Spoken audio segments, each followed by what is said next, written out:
আসসালামু আলাইকুম, সবাইকে রমজানের ইফতারির শুভেচ্ছা। সবাই চলে আসেন ইফতারি খেতে আমার বাসায়। বন্ধুরা, এই যে এখানে ভেজে নিয়েছি আজকে গোটা গোটা ডিম দিয়ে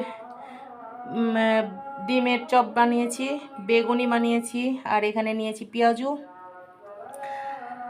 আর এখানে যে বুট রান্না করেছি, বুদিয়া রান্না করেছি, এখানে শশা কেটে নিয়েছি, শরবত দিয়েছি ছেলেকে, আর এই যে ছেলের প্লেট সাজিয়ে দিয়েছি বন্ধুরা সুন্দরভাবে ফল টল দিয়ে। ছেলের প্লেটটা সুন্দরভাবে সাজানো হয়ে গেছে। আর এগুলো আমি এই যে ভেজেছি।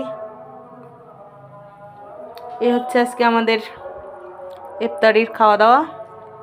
মুড়ির কৌটোটা নামানো হয়, সব কিছু দিয়ে যে মুড়ি মাখাই নিলাম বন্ধুরা।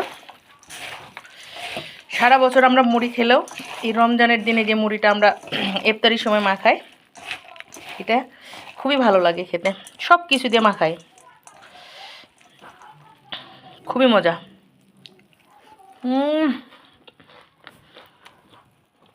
খুবই সুন্দর আর খুবই মজা। ভালো থাকবেন সবাই। আল্লাহ হাফেজ। আসসালামু আলাইকুম।